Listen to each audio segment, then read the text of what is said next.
Quand j'ai commencé en 77, je travaillais sous les ordres de Monsieur Madec. On disait Monsieur Madec. Là, c'est Yvon, on dit Yvon. Je pense que ça va continuer comme ça, quoi. On connaît de génération en génération. Bonjour madame. Oui, combien madame? Yvon, c'est vraiment le sommet, hein, donc je crois que dès qu'il n'est pas là, bon, je ne vais pas dire que c'est la panique, mais bon, on aime bien qu'il soit présent.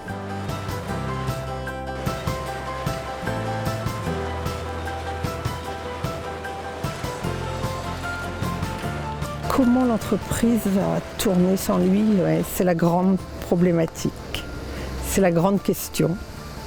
C'est vraiment là, c'est la passation de pouvoir, on y est là, parce que nos filles vont arriver à 40 ans, donc il va falloir y songer. Lui, je crois qu'il y sera toujours. Il y sera toujours.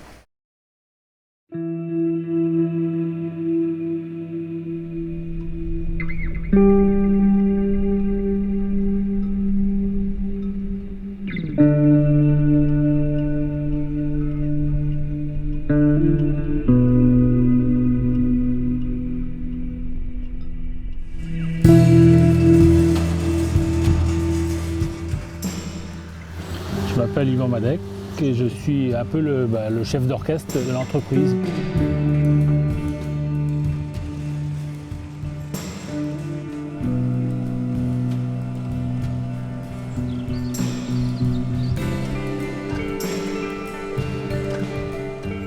Je suis né ici, j'ai grandi ici, toute ma jeunesse j'ai été bercé entre les bassins et les huîtres. Moi je suis en retraite depuis 6 ans et donc vous voyez, je suis toujours aux commandes. Salut. Ça va? Bon, petit café. À 6h, j'ai rendez-vous avec mon contremaître Hervé pour voir défiler la journée. Pas un bateau, il n'y a que 5 kilos. Qu'est-ce qui ne va pas? Pour corriger tout de suite. Je vais à la crier là.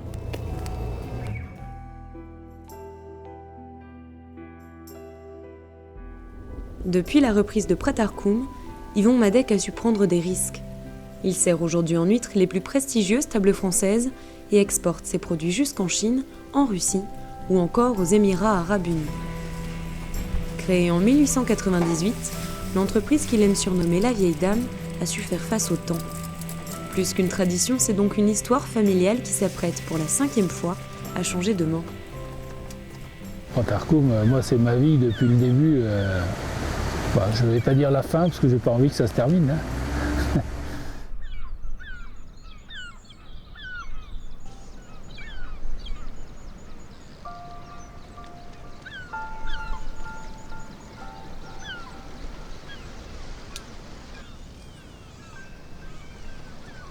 Mon père avait quelques ennuis de santé, puis moi ça faisait déjà pratiquement 10-15 ans qu'on travaillait dans l'entreprise. Hein. Moi et ma femme Annie, on a pris les rênes.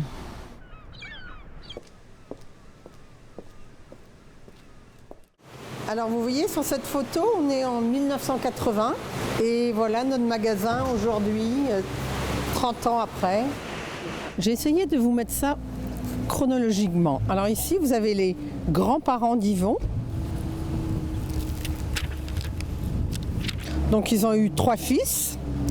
Celui-ci est décédé prématurément et les 2 autres étaient également ostréiculteurs. Donc Alain et Jean étaient ostréiculteurs. Quand Alain s'est marié, il a eu 5 enfants, dont Yvon, que vous voyez là, il a à peu près 25-30 ans. Et là, c'est les débuts d'Yvon en ostréiculture. On a réveillé la vieille dame, hein, parce que faut reconnaître que dans les années 70, on a eu énormément de problèmes. Il y a eu les problèmes de maladie, même dans les années 80. On a eu la mucocadise aussi en 78 qui nous a ébranlés. Donc quand tout ça, on a réussi à peu près à le digérer, mais avec difficulté, parce qu'on a été vraiment en difficulté. On a commencé à diversifier un peu sur les coquillages et les crustacés. Et puis ça a gagné.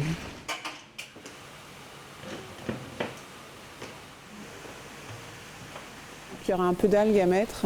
Ouais. Mes deux filles travaillent aussi avec moi. Après, il y aura l'autre génération qui pointe son nez aussi.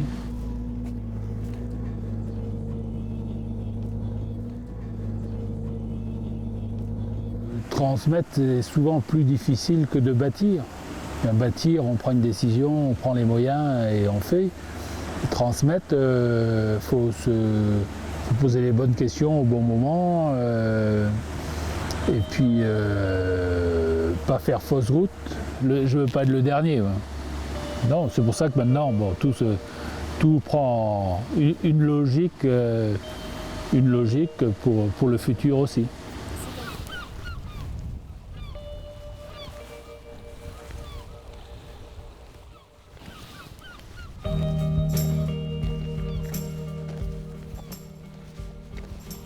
Après avoir pris son envol et débuté sa carrière à Paris, Caroline Madec est revenue sur les terres de son enfance et porte fièrement l'héritage familial. Depuis 2009, elle démarche de nouveaux clients et s'investit plus que jamais pour que l'entreprise développée par son père rayonne. J'ai commencé à revenir déjà tous les étés, ce qui était déjà une manière de passer 2 mois ici et de me rapprocher de la vie de l'entreprise au quotidien. Et puis un jour, on a décidé avec mon mari de venir en Bretagne pour pouvoir seconder mes parents qui étaient au travail en permanence. Et je trouvais qu'à l'approche de la soixantaine, c'était bien de pouvoir leur offrir un peu de soutien et qu'ils puissent avoir un petit confort de vie et prendre certaines libertés qu'ils ne pouvaient pas prendre quand ils avaient l'obligation d'être là tous les jours. C'était pas ma vocation, mais c'est aussi la première chose que j'ai faite de ma vie, parce que petite fille, à partir de 7-8 ans, je venais aux fêtes de Noël filer un petit coup de main en pensant être complètement indispensable. Plus tard, j'ai eu des relations commerciales avec mon grand-père qui me rachetait mes pêches. Mes premiers jobs d'été, ça a été de faire les marchés, des choses comme ça. Donc quelque part, c'est le premier métier que j'ai su faire. Parce qu'il y avait un qui livrait au prix, il y avait un, c'était un prix franco. Caroline, c'est quand elle a eu son premier enfant. On l'a fait revenir, on a eu un déclic, on est allé la voir à Paris. Et en bons provinciaux, on a eu mal au cœur de voir notre petit-fils grandir dans un tel milieu. Et puis, on avait traîné un petit peu dans Paris et on s'était aperçu que Pratarkoum n'était pas assez présent à notre goût dans Paris. Et comme Caroline avait fait une école de communication, c'était son métier d'ailleurs, puisqu'elle exerçait à Paris, on lui a proposé, on lui a dit « Caroline, est-ce que ça t'intéresserait de travailler avec nous ?» C'est son père qui lui a proposé. Et Caroline nous a répondu, je peux vous dire texto, elle a répondu à son père « Papa, qui veux-tu qui vende Pratarkoum mieux que moi ?» De 2 ans la cadette de Caroline, Virginie Madec a fait des études de droit et de commerce avant de travailler dans le secteur des ressources humaines. Elle a finalement rejoint Pratarkoum comme prospectrice sur la région Rhône-Alpes et la Suisse, puis est revenue en Bretagne en 2009. Aujourd'hui, Virginie est chargée de la logistique et des questions juridiques. Caroline est rentrée dans l'entreprise 10 ans avant moi. J'ai vu après qu'elle était épanouie dans son métier, dans l'intégration, dans le rapport avec les parents. Du coup, ça m'a aidé aussi à la suivre par la suite.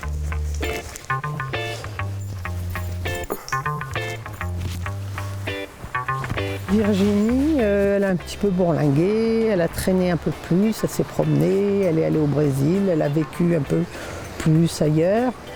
Et puis un jour, elle est revenue aussi et on lui a proposé, son père lui a dit « Écoute, il y a une place pour toi si tu veux ». Je voudrais déjà maintenir ce qui existe, ne pas voir l'entreprise se dégrader. Je trouve que mon père l'a vraiment déjà beaucoup développé et je voudrais quand même rester au cœur du métier et faire des belles huîtres. Après moi je sais pas, j'ai plein de doutes, enfin, c'est mon caractère, je suis comme ça, je me pose peut-être trop de questions. C'est vrai que parfois je trouve que le métier il est dur aussi, il y a des facteurs qu'on ne maîtrise pas comme la pollution, la mortalité, où moi ça peut un peu m'effrayer. Mon père, quand ça lui arrive, lui, il rebondit toujours, il est hyper optimiste. C'est aussi quelque chose qui peut effrayer parce qu'on se dit, ben là, s'il prend ça, quand il va s'arrêter, nous, est-ce on aura beau être deux, est-ce qu'on va être capable de faire la même chose que lui?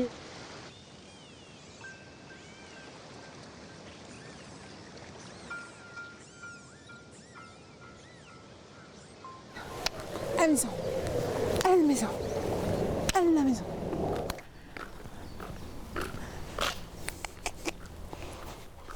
C'est vraiment mon père qui dirige l'entreprise, qui donne les axes de l'entreprise. Et c'est lui le référent, mais en son absence, je réussis à la faire fonctionner. Donc j'ai bon espoir d'y arriver un jour. Je pense qu'à mon âge, mon père n'était pas l'homme qu'il est aujourd'hui non plus.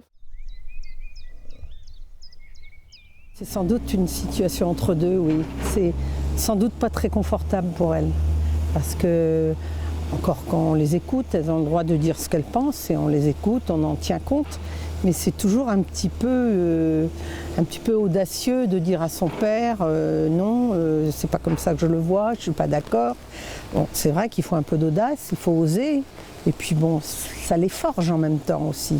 Elles ont des tempéraments tellement divers déjà, hein. Elles se complètent bien d'ailleurs, c'est ça qui est super. Caroline qui est assez fonceuse, spontanée, Virginie qui va réfléchir, Elle représente un peu, elles deux, notre couple à nous, mon mari et moi. Vous voyez, voilà, elles vont faire un petit peu, c'est un mélange. C'est un doux mélange.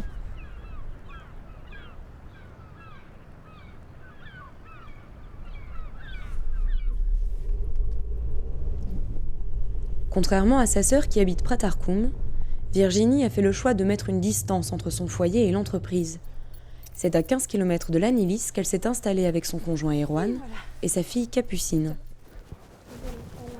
Tu donnes pas la main?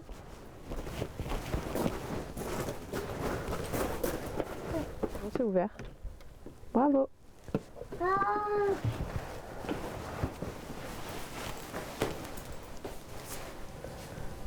Oh, t'as faim ou pas? Oui. Qu'est-ce que tu veux? Un biberon. J'avais pas envie d'être à Pratarkoum comme l'est Caroline aujourd'hui. C'était trop près pour moi. Je sais pas, pour avoir mon truc à moi, mon petit nid.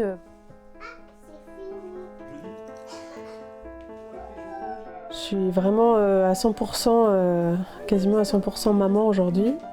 En fait, j'ai créé ma propre famille aussi, avec Erwan et Capucine, et puis il y a le deuxième qui est en route.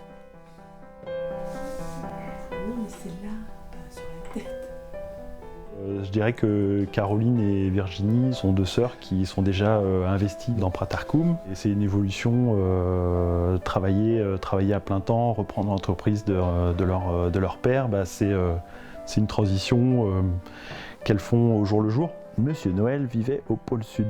Il prenait son petit déjeuner dans sa maisonnette enneigée. Le matin suivant, Monsieur Noël se mit en route pour le château du Sorcier. Pour Virginie, ce sera forcément quelque chose de très très prenant.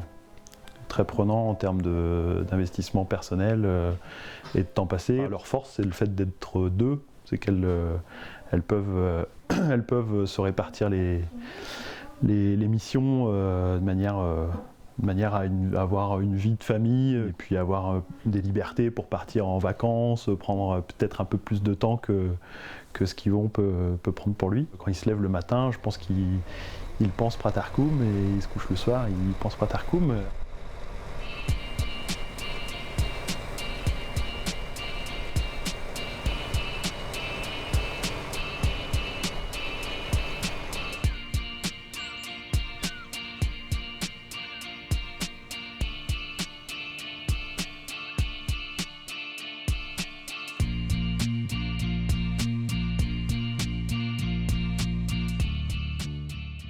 Pour de grandes entreprises, la succession est un enjeu majeur. En Bretagne, on dénombre jusqu'à 2000 transmissions par an. Pour que la pérennité soit assurée, la Chambre de commerce et d'industrie accompagne les repreneurs dans leur démarche. Quand on est dans l'entreprise, on a tendance à éventuellement déborder sur des thèmes familiaux et inversement. Même si on essaye de ne pas le faire, parce que c'est la meilleure manière effectivement de ne pas y arriver, le temps personnel ou un regroupement familial va faire qu'on va parler forcément des enjeux de l'entreprise. Si effectivement il y a les grands-parents, les enfants, il va y avoir les petits-enfants qui vont arriver également finalement sur le lieu parfois professionnel. On voit très bien que les discussions ne se sont pas fermées une fois que la porte de l'entreprise s'est fermée. Les discussions, elles ont forcément continué s'il y a eu un repas dominical en famille. Bonjour mademoiselle. Comment? Elle va ramasser. Elle va gagner. On a fait 2 chargements, on a tiré 2 containers d'huîtres. Ah oui, c'était 9 en tout, d'accord. Bah non, 12. 10 hier, 12 avant-hier. Je suis content. J'espère que c'est partagé. Il y a un peu de chemin sur certains sujets, hein, mais on a le temps, parce que je suis tout jeune. Le savoir-faire familial est transmis avec attention depuis plus d'1 siècle. À l'approche de la quarantaine, les filles d'Yvon sont toujours en apprentissage.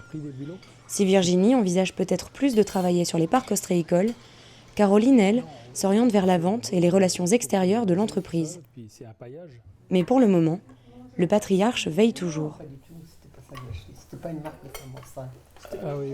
C'est parfois pas évident non plus parce que il a une façon un petit peu à l'ancienne aussi de gérer tout ça, et parfois moi j'ai l'impression d'être toujours la petite fille, à part à Noël où là il n'a pas le temps de toute façon, donc là et on a de vraies responsabilités et il nous fait confiance, je veux dire, il n'est pas à surveiller ce qu'on fait, etc. La deuxième phase va venir, c'est-à-dire qu'il faudra qu'elle me suive un peu plus sur les parcs. Il faut essayer de transmettre les choses en douceur, il ne faut pas de cataclysme. Donc pour le bien de tout le monde d'ailleurs.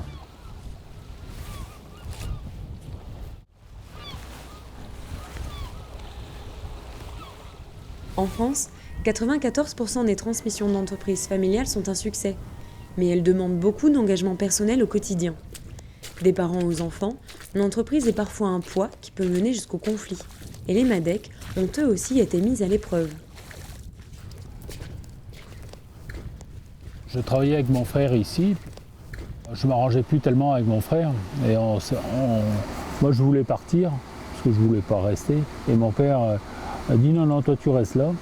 Et on a racheté une autre affaire à Carantec où il est parti s'installer. Mon père et mon oncle ils se sont séparés aussi, moi et mon frère. Donc on dit aux filles, il ne faut pas le faire. Donc faites gaffe.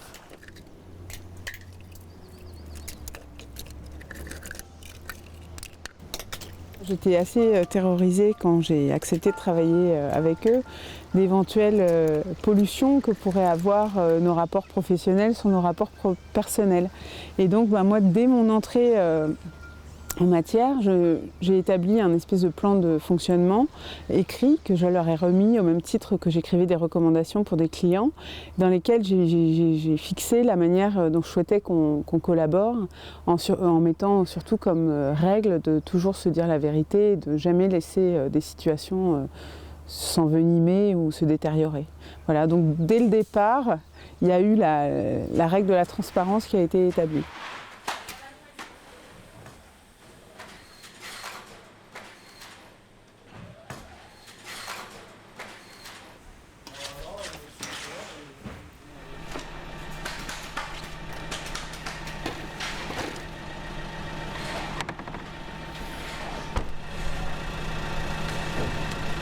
Les enfants qui reprennent l'entreprise familiale y ont souvent un grand nombre d'avantages. Ils savent exactement où ils vont et on sait effectivement que la transition va être en douceur grâce aux parents et ils ont du temps pour se positionner et acquérir les bonnes capacités. Donc c'est vrai que ça va permettre à l'enfant repreneur d'une entreprise familiale de se projeter dans l'avenir et d'être serein car il sera épaulé Les financeurs n'hésiteront pas à aller lui prêter de l'argent pour développer l'entreprise, pour la reprendre. Et il pourra, grâce à ses études qui sont souvent assez différentes de celles des parents, rebooster l'entreprise, soit par les aspects marketing, soit des développements à l'export. Alors là, on vient de quitter Pratarkoum et on se dirige vers Porspoder où on va aller livrer le chef Julien. Salut. Très très bien. Bientôt, les deux sœurs devront prendre la tête de ce patrimoine familial. Elles devront perpétuer le savoir-faire ostréicole tout en réinventant l'entreprise pour faire face aux exigences de demain.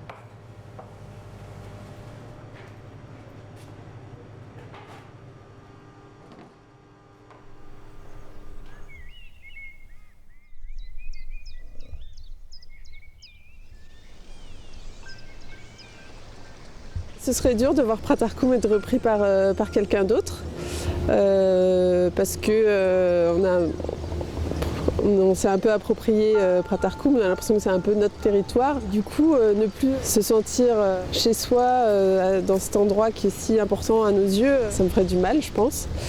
Après, si on n'est pas capable et si on voit que notre association ne mène pas non plus au résultat souhaité et à la bonne marche de l'entreprise, je préférais que ce soit repris par quelqu'un de compétent plutôt que de voir l'entreprise chuter, on va dire.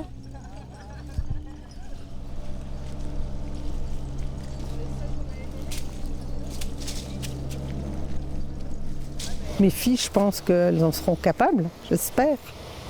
Je leur souhaite en tous les cas de trouver les hommes pour travailler avec elles, parce qu'il en faudra des hommes de la trempe des hommes qu'on a, des hommes comme ça, c'est rare. Hein. Nous, on a eu de la chance de faire une équipe magnifique autour de nous.